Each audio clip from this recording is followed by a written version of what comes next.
10 years of Meghan Markle and fresh bullying allegations about the fake Duchess making their way into the public domain via Sarah Vine, star columnist of the Mail, who has published this front cover article in You magazine, marking 10 years of Meghan Markle. They're a pound of flesh from them. They're done. The palace won't defend them. And they don't really have a shield anymore because, calling comments hateful or racist is no longer working because people see through this. You can't have...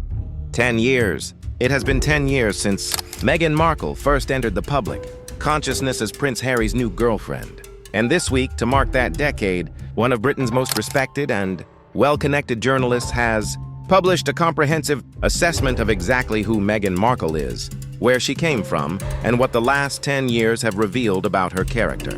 The conclusion is not flattering, and the evidence, drawn from multiple, independent sources spanning the years before and after she joined the royal family, paints a picture that is entirely consistent with everything that has been reported about her since the moment the bullying allegations first surfaced. Sarah Vine is not a tabloid gossip columnist. She is a senior writer at the Daily Mail, a woman who was married to one of the most powerful politicians in Britain during the years Harry and Meghan were working royals, a woman who attended state dinners and moved in circles that gave her access to genuine insider knowledge about what was happening inside the palace.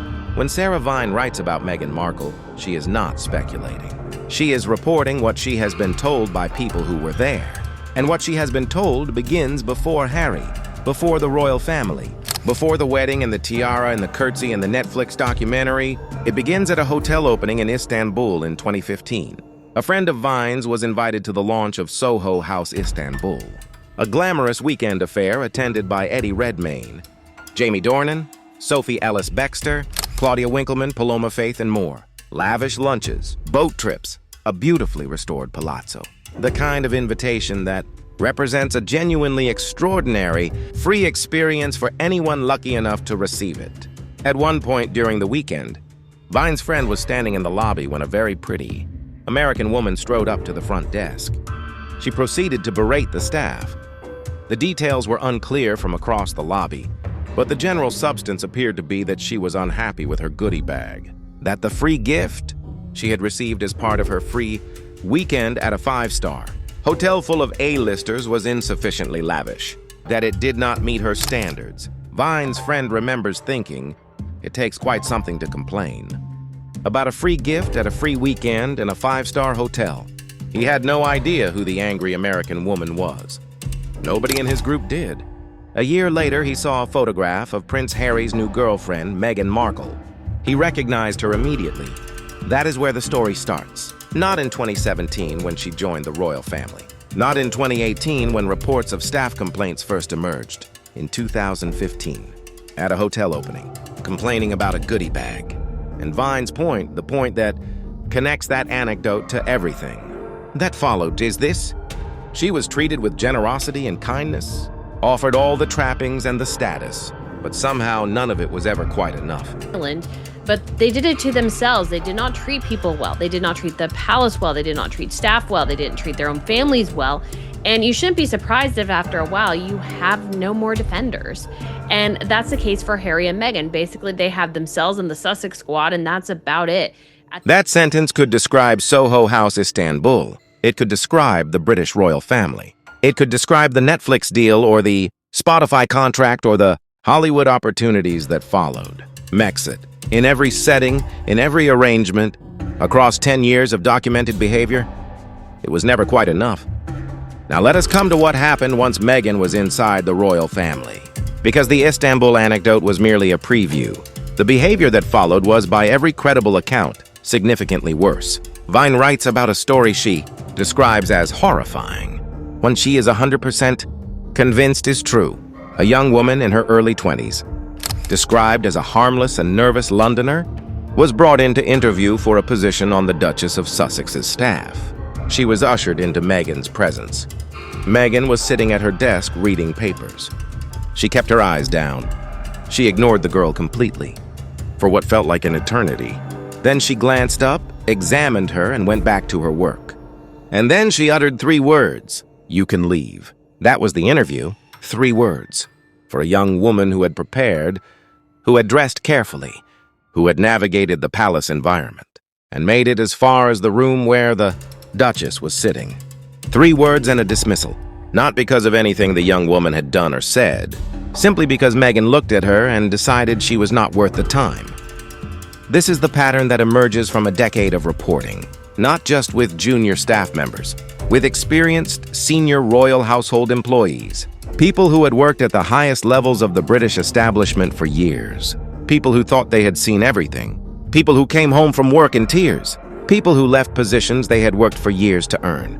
Former staff calling Meghan, in Tom Sykes' 2024 reporting for the Daily Beast, a demon with psycho moments. A florist screamed it down the phone for half an hour over a bouquet.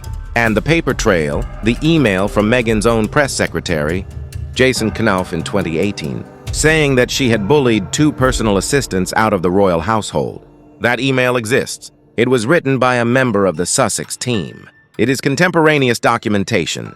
It is not a story told years later with the benefit of hindsight and grievance. It was written in the moment by someone who worked for Meghan, describing what was happening in real time.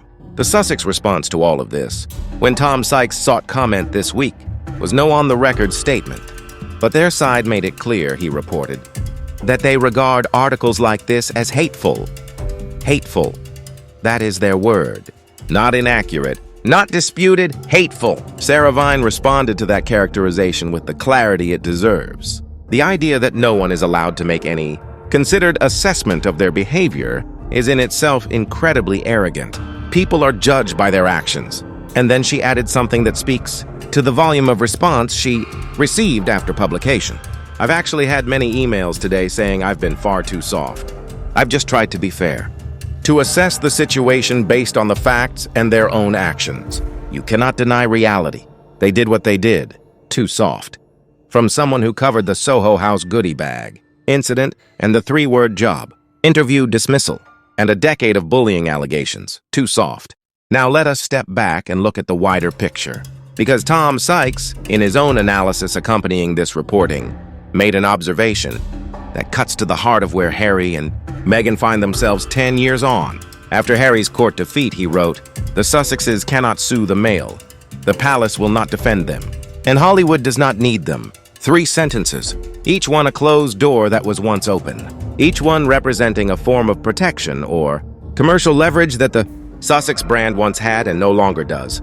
They cannot sue the Mail because Harry's catastrophic loss in court against Associated Newspapers has effectively ended his credibility as a plaintiff. Any future legal action would be viewed through the lens of that defeat, of the judge's finding that Harry's claims were not supported by the evidence, of the extraordinary costs that litigation extracted and that Harry may struggle to meet.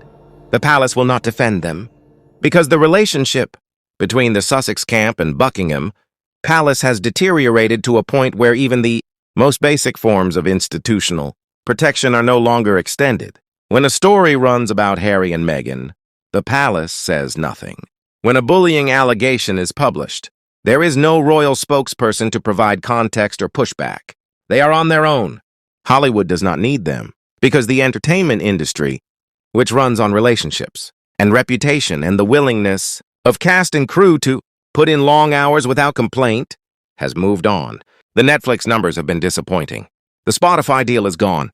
The MasterChef Australia crew was reportedly counting the minutes until Meghan left the set. The A-listers who were photographed near them at the height of the Sussex brand are no longer returning.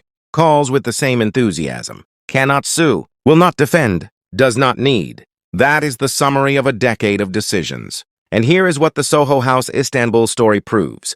Beyond the entertainment value of the anecdote itself, this was not a woman who entered a cold, racist institution and was ground down by it. This was not a woman who tried to conform and found the system impossible to navigate.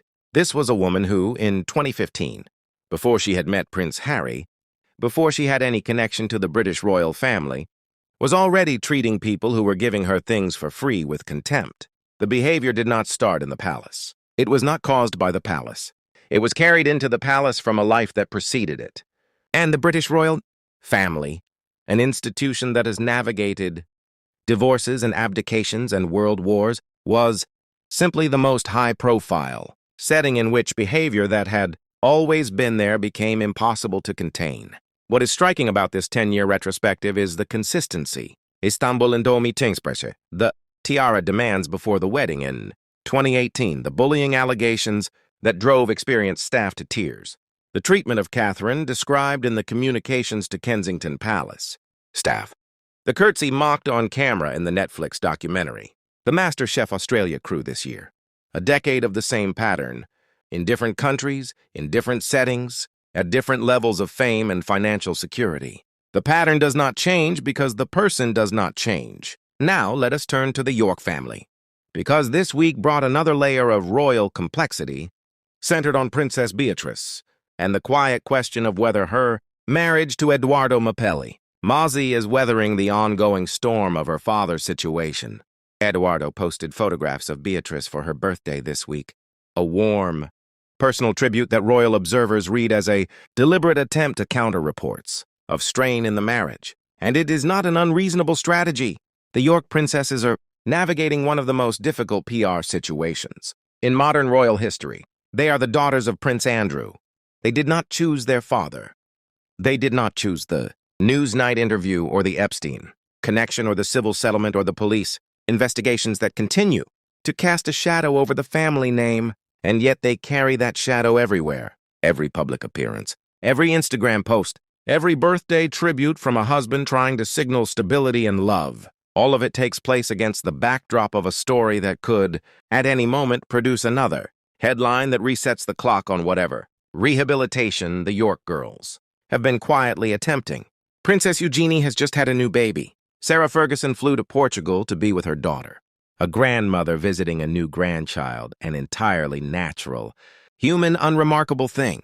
And yet, it is reported in the context of questions about Andrew, about whether he will visit, about what it means for the family's public standing if he does, about the ongoing investigations that make every family gathering a potential news story. The York princesses are, in a real sense, hostages to decisions made by their parents, decisions they had no part in making, no ability to prevent, and no power to undo. Beatrice was part of the preparation for the Newsnight interview.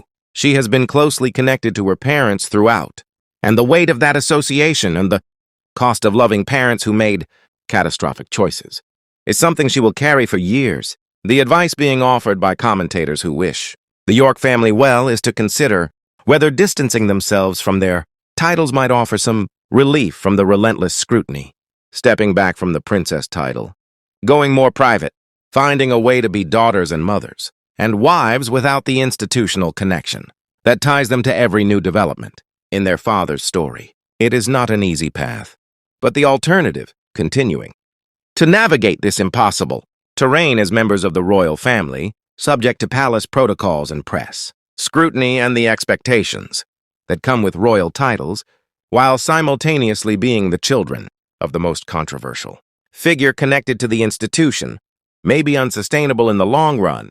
What unites these two stories, the Meghan decade and the York family crisis, is the same fundamental truth about the British royal family in 2025. The institution is under pressure from multiple directions, simultaneously, from outside, from Harry and Meghan, and their commercial interests and their litigation and their content strategies, from within, from the unresolved Andrew situation and its impact on his daughters and their families, and from above, from a king who is managing serious health challenges while trying to hold together a family that is pulling in several directions at once. The people who will determine whether the monarchy navigates all of this successfully are not Harry and Meghan. They have made their choices. They have lit their fires. They are dealing with the consequences. In Montecito and on red carpets and in Australian cooking, competition green rooms, the people who will determine the future of the monarchy are William and Kate, and their children, George and Charlotte and Louis, being raised quietly, carefully, with the seriousness and the love and the sense of duty that the institution requires. That is where the hope lies. Not in reunions or reconciliations or black tie galas timed to coincide with Invictus Games visits. In a family doing the work, showing up. Week after week, engagement after engagement. Without drama and without content strategies and without goodie bag complaints. 10 years of Meghan Markle. The receipts are public. The pattern is clear.